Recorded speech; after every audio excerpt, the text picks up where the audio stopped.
per la vostra bellezza e i vostri momenti di relax. E siamo qui, Brunella, Tania, Audrey, Amelia ed Elisa, pronte ad offrirvi i nostri servizi. Specialiste in tanti trattamenti al viso e al corpo per rendervi radiose e modellate, nel trucco permanente per definire sopracciglia, labbra e occhi, nelle unghie con una perfetta ricostruzione e lo smalto semipermanente, negli occhi con la laminazione e l'extension delle ciglia e tanti massaggi di totale relax e modellamento. Potete visionare tutti i nostri servizi e prezzi nel nostro nuovo sito www.esteticaglamour.it. Siamo in centro, a Belluno. Il nostro numero è 0437 940506. Glamour Estetica. Amore per voi. Tempo di lavoro in giardino, a casa o nel bosco? Noi di DNA siamo pronti per proporvi la migliore attrezzatura, la riparazione e la consulenza. Nei nostri punti vendita ti attendono grandi offerte. Motosega Stihl taglio 35 cm a 179 euro. Decespugliatore Stihl a 219 euro. Tosaerba Stihl a 299 euro. Soffiatore Stihl a 269 euro. Visita il sito www.dna-medioagordo.com oppure segui le nostre pagine social per vedere tutte le altre promozioni. Puoi ordinare senza muoverti da casa. Siamo ad Agordo, Santa Giustina e Ponte nelle Alpi.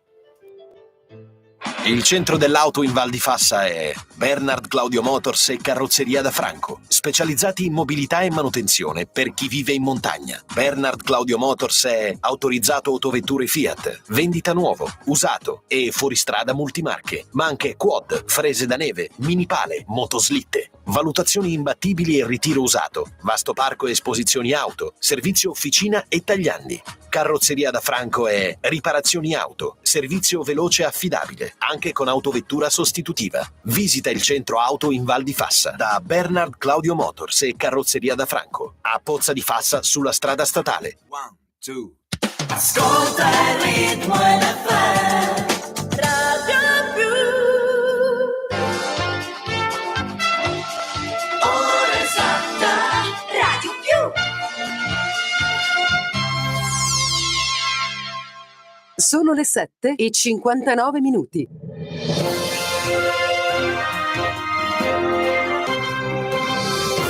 Un saluto dalla redazione. Si è agganciata alla Stazione Spaziale Internazionale la capsula Crew Dragon Freedom, a bordo l'equipaggio della missione Crew 4, della quale fa parte l'astronauta Samantha Cristoforetti. Astro Sam e i suoi colleghi della NASA Kjell Lindgren, Bob Hines e Jessica Watkins sono entrati nella stazione, dove ad accoglierli c'erano i 7 membri dell'equipaggio. La guerra del gas tra Russia e Unione Europea prosegue. Gazprom ha sospeso le forniture a Polonia e Bulgaria con conseguente aumento dei prezzi. Immediate le risposte delle cancellerie dei paesi europei e di Bruxelles. La Bulgaria ha assicurato di avere riserve sufficienti per un altro mese, mentre Ursula von der Leyen ha promesso che l'Europa non cederà ai ricatti di Mosca e che la risposta sarà immediata, unita e coordinata. E allora su questo sentiamo le parole di Amedeo Testa, segretario generale Fly CISL. Spaventa il nostro paese come spaventa anche gli altri paesi dell'Europa, non solo,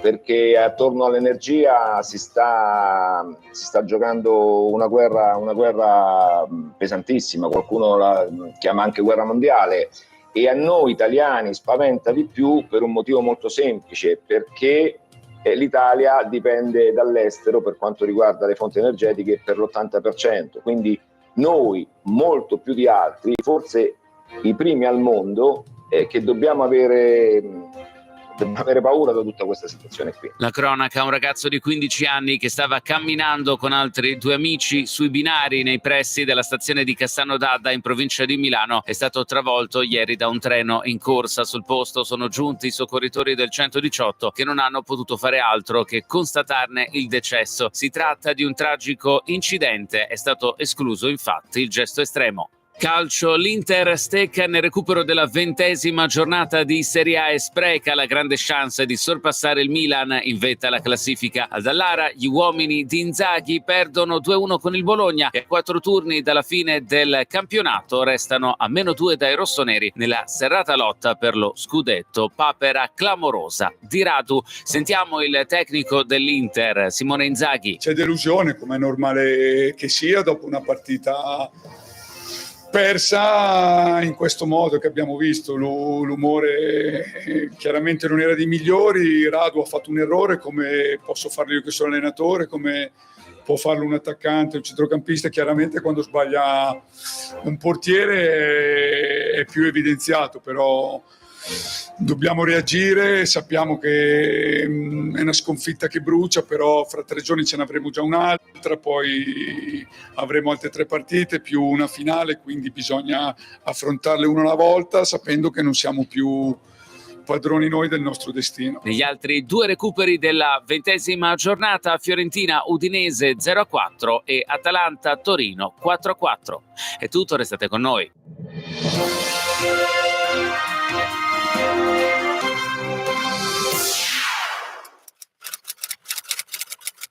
Radio Più, una corazzata di notizie. La rassegna stampa, dal lunedì al sabato alle 8 del mattino, dal 1983. Buongiorno e bentrovati, sono le 8:03 anche in via Paris Bordone a Taibona Gordino. Apertura estemporanea quest'oggi della rassegna stampa, ma meritatissima per chi entra nella storia. Stiamo parlando del Longarone Alpina. Ha trionfato ai rigori, ha portato a casa un'importante coppa, stiamo parlando della Coppa del Veneto. E allora subito arrivano i complimenti da un grande ex calciatore. Per la verità gioca ancora a calcio, non come ai vecchi tempi, ma è pur sempre un buon calciatore, oltre che sindaco di Longarone, Roberto Padrini. Direi che vincere è sempre bello. Ieri sera ero lì a Caerano e ho visto la partita, che è stata emozionante, non sicuramente facile, anche se penso che alla fine il Longarone Alpina ha meritato.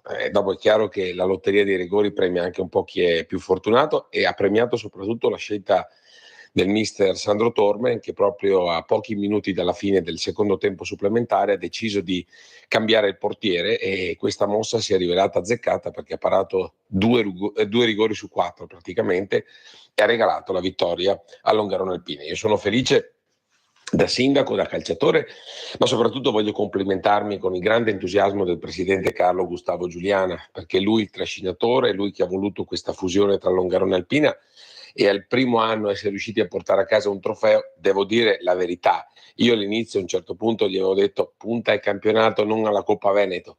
Lui invece non la pensava così, e ha avuto ragione lui, e quindi grazie a lui, grazie ovviamente al mister, grazie ai giocatori, grazie allo staff, grazie ai dirigenti e anche ai tanti ragazzi che sono venuti ieri a Caerano a sostenere proprio il Longarone Alpina. Era da tanto che una soddisfazione nel calcio non ce la prendavamo, e finalmente siamo riusciti a vincere questa Coppa Veneto di prima categoria, che è una bella soddisfazione e ci dà anche la possibilità di guardare i ripescaggi per andare in promozione l'anno prossimo. È chiaro che si fa tutto per gradi, ma questa è già una bellissima soddisfazione, quindi un grazie a tutti. E da Poian sul Corriere delle Alpi con gigantografia in centropagina, trionfo ai rigori e la Dolomiti cala il poker sul campo del Caldiero. Grande giornata dunque per il calcio bellunese, la vittoria di Caerano, la Dolomiti Bellunesi che torna alla vittoria con un roboante 4-2 sul campo del Caldiero Terme. Corriere del Veneto, Galleria del Comelico, la provincia si chiude solo con l'alternativa. Il Comelico non può restare isolato in vista del prossimo vertice in prefettura con ANAS, in calendario domani alle 11:30. Il presidente della provincia Roberto Padrini si fa portavoce di tutto il territorio, ribadisce il no alla chiusura senza prima le alternative della Galleria Comelico. Lungo la strada statale 52 Carnica per lavori di ammodernamento e messa in sicurezza. Uno stop al traffico, seppur per quanto possibile parziale, con apertura a senso unico alternato di giorno e chiusura invece per quanto riguarda la notte. Il vertice di domani potrebbe rivelarsi decisivo. Il rischio è che il tavolo salti. a causa delle rispettive posizioni di ANAS e sindaci Comeliani.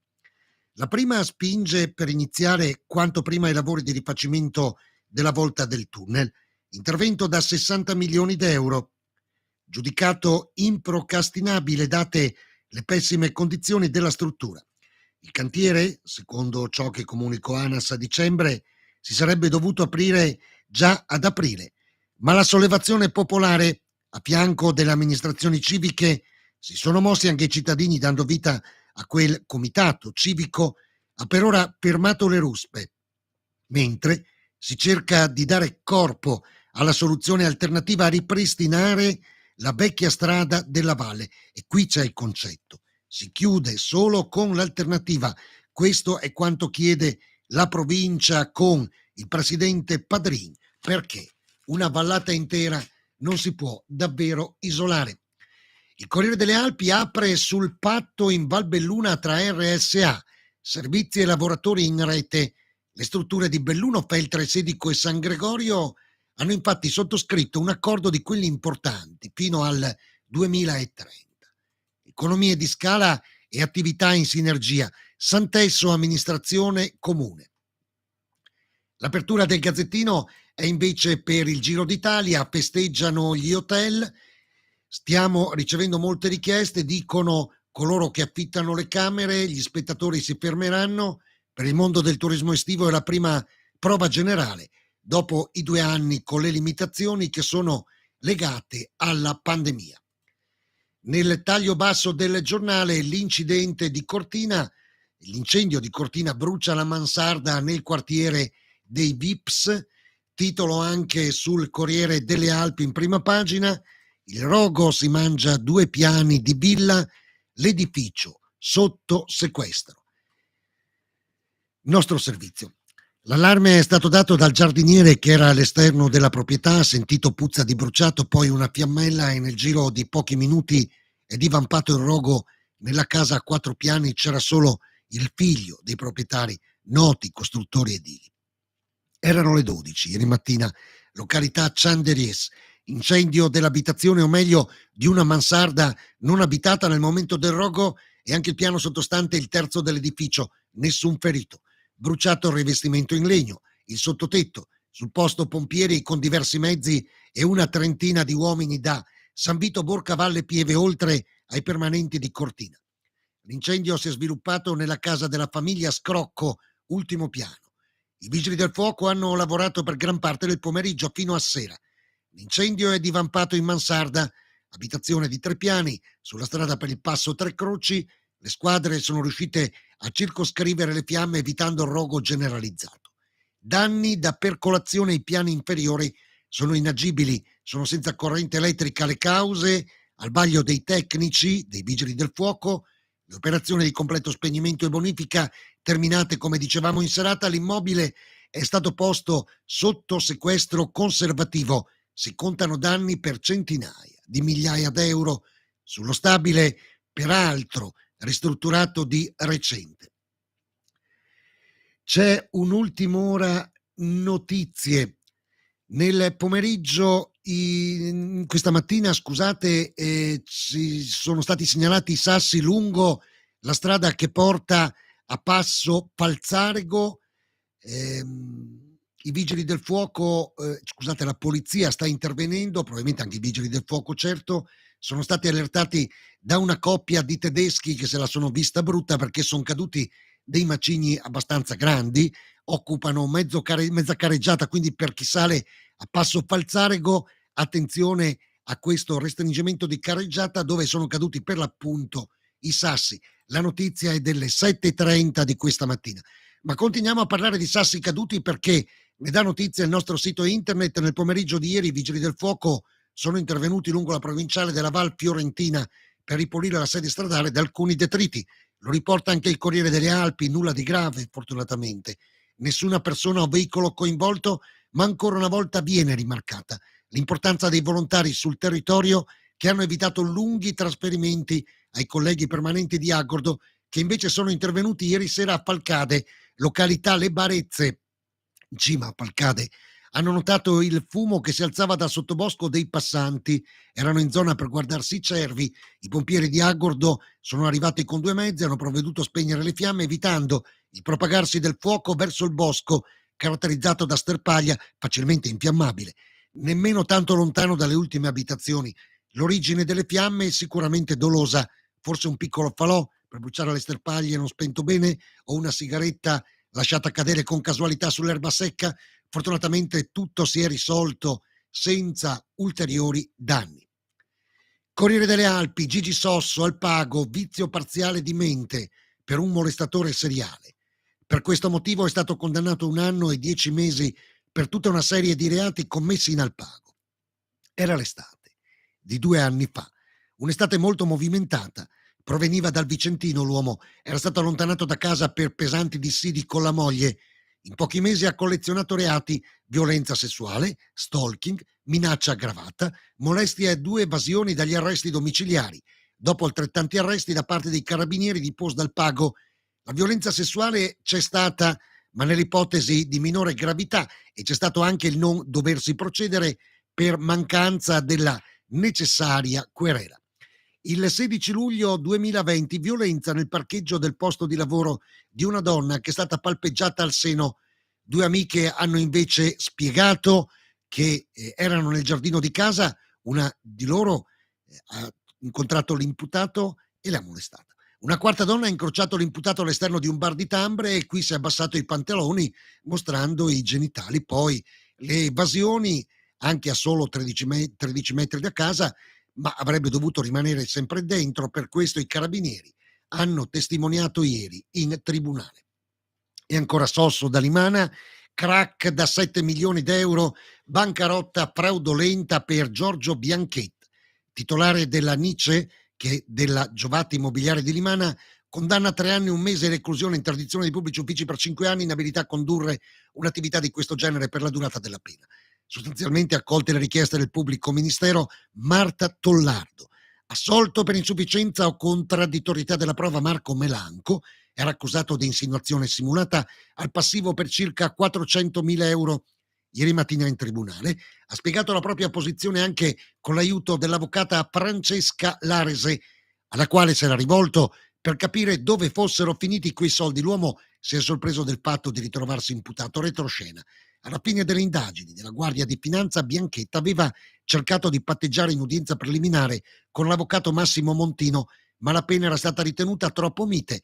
Pertanto si è andati a processo in una situazione obiettivamente molto difficile. Nice Serelle è stata dichiarata fallita il 6 maggio 2016, situazione di dissesto economico accentuata dal sequestro nel 2010 di 23 villette di Limana. Il fallimento della Giovatti Immobiliare è del 15 ottobre 2018. Il patrimonio era importante ma congelato. Tra 90 giorni Montino presenta senz'altro appello, non appena avrà in mano le motivazioni della sentenza. E da Sedico, rifiuti più cari per le famiglie. Sono state varate le tariffe, rincari medi del 2,6%. Allora sentiamo Gioia Sacchet, che è l'assessore all'ambiente in comune a Sedico. Anche quest'anno siamo riusciti ad approvare il piano economico finanziario e le tariffe per il servizio di gestione dei rifiuti, rispettando i tempi previsti dalla legge, nonostante le numerose novità in materia e la maggiore complessità normativa. Un sentito ringraziamento va profuso alla società Valpi Ambiente e ai nostri uffici comunali per il grandissimo lavoro che hanno svolto e che ci ha permesso non soltanto il rispetto dei tempi, ma anche di approvare un piano che contiene miglioramenti dal punto di vista della qualità del servizio, mantenendo comunque minimi gli aumenti tariffari. Poi entriamo nei particolari comunque nel notiziario delle 12.30. Siamo sulla prima pagina del Gazzettino. Le aziende sociali si associano per fare cassa, servizi sociali e assistenziali. Le aziende fanno squadra per contenere la spesa. Grazie ad economia di scala nasce Dolomiti Aging, la rete tra Belluno e Feltre, Sedico Gesio Maggiore. Gli obiettivi: garantire equilibrio economico delle gestioni provate dalla pandemia. La rete fa sempre bene, l'unione di intenti fa sempre bene. Nella Gordino c'è Asca che lavora molto bene. Ci auguriamo ci sia presto anche un'unione con la casa di soggiorno di Taibona Gordino, con una buona gestione, perché l'unione fa la forza. L'intesa: il CAI di Colle si sposa con quello di Livinallongo E allora a questo proposito il nostro servizio, Livinallongo, il presidente della sezione di Livinallongo del Club Alpino Italiano, tramite la pagina Facebook Lia Damont Fodome Col, ha dato la notizia. La sezione si è allargata. Comprende anche il territorio di Colle Santa Lucia. Ciò, ha scritto ai soci il presidente, è stato reso possibile grazie alla benevolenza del consiglio direttivo della sezione di Agordo, che ha accolto la richiesta.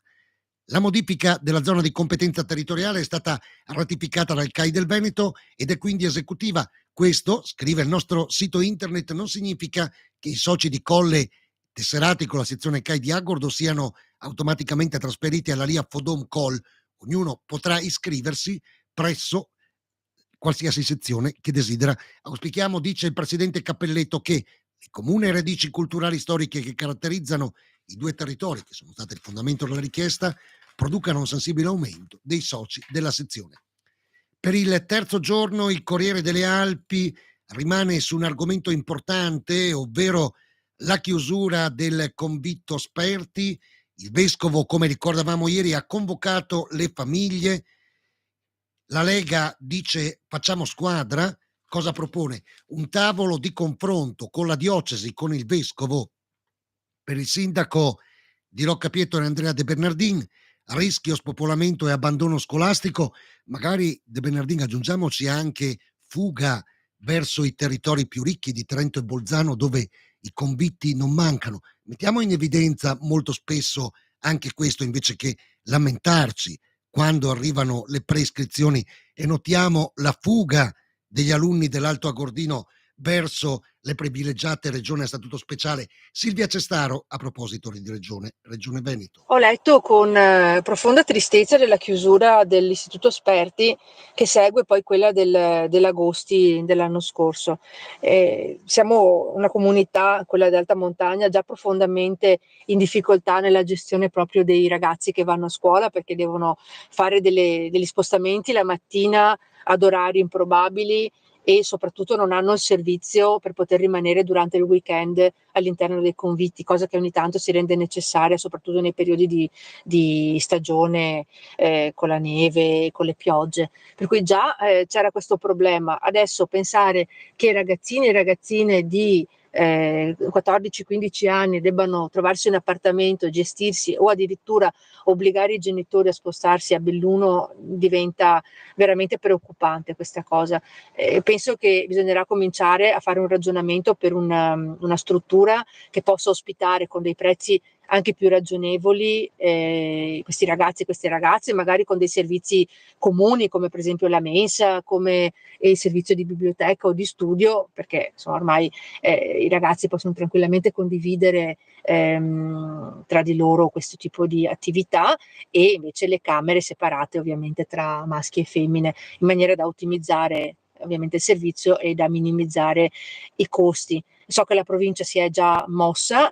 Io sono a disposizione, se serve, fare degli incontri per capire come poter risolvere questa problematica, che però deve trovare una soluzione quanto prima, perché ripeto, non possiamo lasciare dei minorenni da soli, o pensare di combattere lo spopolamento della montagna girandoci dall'altra parte e non risolvendo questo, che è forse il problema principale di spostamento delle famiglie, degli interi nuclei familiari verso la Val Belluna. Il Corriere del Veneto titola l'addio del convitto Sperti, trattativa con sindaci e vescovo, idea di De Bernardini. Allora, a proposito di diocesi, mettiamoci accanto la notizia che oggi batte Renato Bona sul sito internet. Dalle ceneri della centenaria tipografia Piave, approdata a Belluno la famosa Mediagraph SPA. Sotto il titolo La Mediagraph approda a Belluno il sito diocesano Chiesa Belluno Feltre, posta la notizia che vorremmo sbagliare, ma è passata inosservata. Eppure è una novità.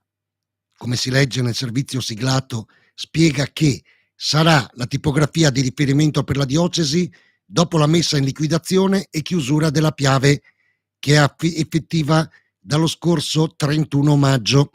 Si precisa quindi che per ora la stampa dei sussidi diocesani per il servizio delle parrocchie si è trovato un nuovo punto di riferimento individuato nella Mediagraph, grande azienda che vanta una decennale esperienza di settore soprattutto nel servizio della diocesi, alle parrocchie. Quindi, quando si vuole, i problemi si risolvono. Il rifugista Sora Ruf, vignetta a pagamento contro l'affollamento e le code di turisti. Sul Corriere delle Alpi, Francesco Dalmas, la ZTLL in ogni valle con una vignetta a pagamento per il parcheggio ed altri servizi. La proposta arriva da Passo Fedaia, ai piedi della Marmolada. La firma un operatore turistico, Aurelio Sora Ruff, gestisce il rifugio a Castiglioni, la capanna Punta Penia. La prenotazione suggerita da Mara Nemela, direttrice Fondazione Dolomiti UNESCO, è il primo passo, spiega Sora Ruff, che di Nemela ha grande stima, essendo stato suo insegnante a scuola, perché l'overtourism sulle Dolomiti va affrontato radicalmente con la dovuta urgenza, considerata la fragilità del territorio. Il problema si pone non tutto l'anno, ma in determinati periodi, invernali o estivi. È un problema. Non investe solo siti specifici, investe intere vallate. Quindi secondo Sora Ruff, va studiata una ZTL in ambito di vallata, non solo per l'accesso ai passi. Una zona a traffico limitato, ad esempio, sarebbe saggio introdurla almeno per l'Alto Agordino a chi deve salire in Marmolada, ad Arabba, verso i passi o ancora a Falcade e i valichi col Trentino. Costerebbe così tanto prenotare una vignetta? Non penso, come ritengo che volentieri darebbe il proprio contributo se trovasse opportunità di un parcheggio senza fare la coda, o prenotare il ristorante o l'impianto che lo porta in rifugio. È immaginabile una ZTL per entrare a Cortina, mica solo per salire sui passi Falzare, Goggiavo e Tre Croci. Quindi la vignetta è in questo caso ancora più urgente, non indispensabile. Ma Sora Ruff azzarda oltre. Se si parla di overturismo bisogna chiedersi chi lo provoca, chi lo incentiva, con campagne promozionali che solleticano quello di massa. Per Sora Ruff sarebbe saggio che il consorzio Superski Dolomiti si chiedesse se la politica dello ski pass in abbonamento è davvero quella più conveniente. Vogliamo selezionare la clientela evitando le code quasi chilometriche agli ingressi? Si passi allo ski pass a consumo, col pagamento ad ogni corsa. Rendiconto in consiglio, eredità Casal, pratica in corso. Siamo in Val di Zoldo, presentata da pochi giorni la dichiarazione di successione. Gli introiti verranno destinati come disposto dal benefattore, che al comune di Val di Zoldo ha lasciato 2 edifici. E ieri sera il consiglio comunale a Falcade, davvero importante, lo abbiamo trasmesso in diretta, si può rivedere e riascoltare sul sito internet radiopiù.net. Perché è importante? Perché è stato adottato il piano attuativo che ha impegnato l'amministrazione comunale e i tecnici negli ultimi 7 anni. È stato infine adottato, dicevamo. L'approvazione invece, dopo l'osservazione dei cittadini, parliamo di 60 giorni, sarà approvato, ma dalla prossima amministrazione. 7 anni ci sono voluti, non per l'incapacità amministrativa, non per l'incapacità degli studi, ma per la solita burocrazia di questa Italia. Il sindaco Costa non ne ha fatto segreto. Un piano illustrato nei particolari nel corso del Consiglio Comunale, adozione alla unanimità. Per la minoranza era presente un solo consigliere, Flavio Murer, che non ha potuto partecipare al voto perché interessato al piano. Ma non ha mancato di lamentare il mancato coinvolgimento dell'opposizione. Nel Consiglio Comunale, ne parleremo alle 10:30 in uno speciale, è uscita un'altra importante notizia. Il segnale telefonico sarà portato in frazione Valt. Ne abbiamo parlato spesso. Chi ci segue ricorderà sicuramente l'intervento di molti cittadini, la raccolta di firme, le proteste. Ebbene, ci siamo. Il comune di Falcade ha trovato un bel escamotage. Ha detto alla compagnia telefonica: ti lascio mettere l'antenna a Caverson, ma ti chiedo 13.000 euro di canone annuo e te ne chiedo altri 6.000 per tutte le altre compagnie che chiederanno di venire sul suo traliccio. E credetemi, il business è molto interessante. La compagnia telefonica risponde: certo, paghiamo 13.000 più 6.000 le altre compagnie, però nel momento in cui porteremo il segnale a Val, quindi prima possibile, il canone si abbassa a 11.000 euro e le compagnie telefoniche che aderiranno al nostro progetto non dovranno versare i 6.000 euro al comune. Questa è la notizia di cui ci occuperemo alle 10:30.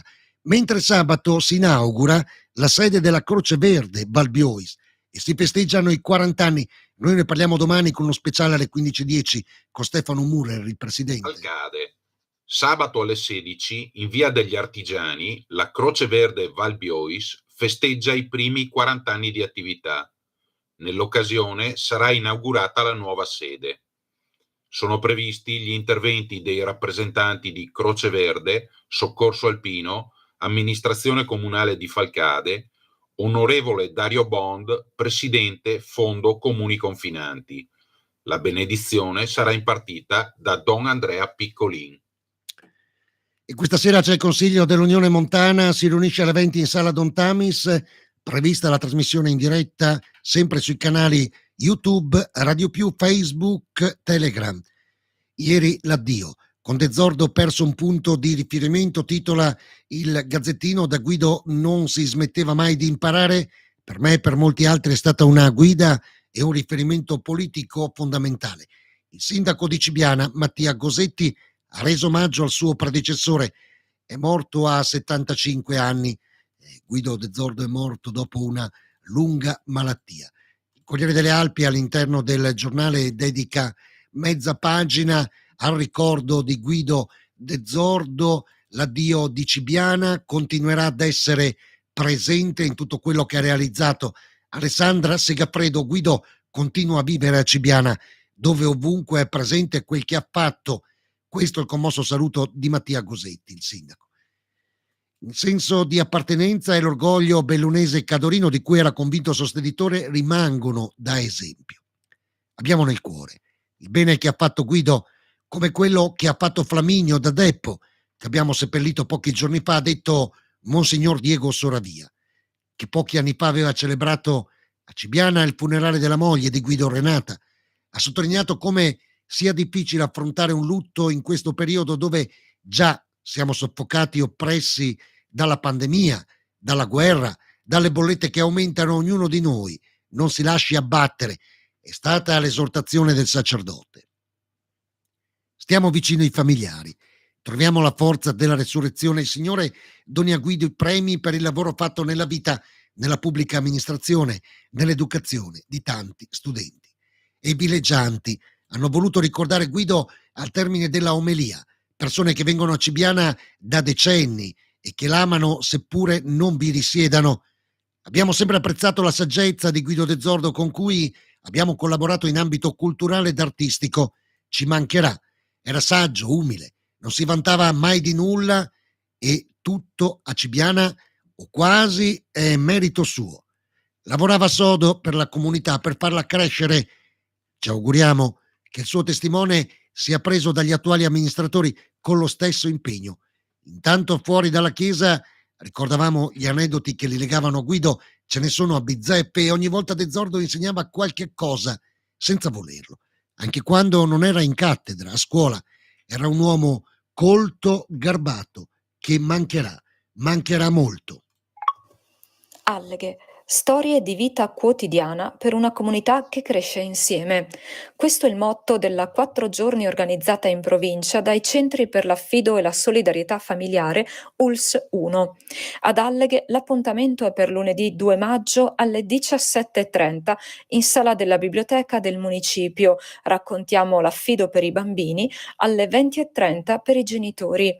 Nello stesso giorno incontri a Valle di Cadore 17:30 centro polifunzionale e Feltre alle ore 16 in sala convegni dell'ospedale. Allora chiudiamo la rassegna stampa con notizie di cultura, spettacoli e musica. Cultura e spettacoli dal Corriere delle Alpi. Umanità e riscatto, la montagna sotto i riflettori, da Reinhold Messner in dialogo con le nuove leve a Mauro Corona. Da Paolo Cognetti all'ex astronauta Paolo Nespoli, riflettori accesi sulla montagna. Parliamo del 70° Trento Film Festival che parte sabato, storie che raccontano il riscatto di un territorio della sua umanità. Sono giorni importanti per Trento, non solamente per il Film Festival, ma perché tra 21 giorni 110.000 persone saranno sotto il palco di Vasco Rossi, che dopo 3 anni torna finalmente a riempire gli stadi. In questi giorni le fotografie sui social mettono in evidenza un imponente palco che sta per essere montato e una organizzazione superlativa. 20 maggio a Trento. E poi l'ultima notizia, purtroppo.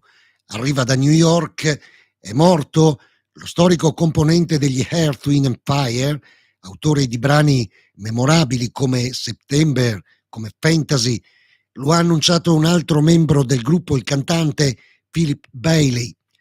Woolfolk aveva 71 anni, era nato in Texas, si era trasferito con la famiglia a Denver, Colorado, si era unito al gruppo negli anni 70, aveva continuato a suonare fino al 1993, celebri i momenti dei concerti perché Woolfolk in mezzo al brano entrava in scena con il suo sax, nessuno meglio di lui.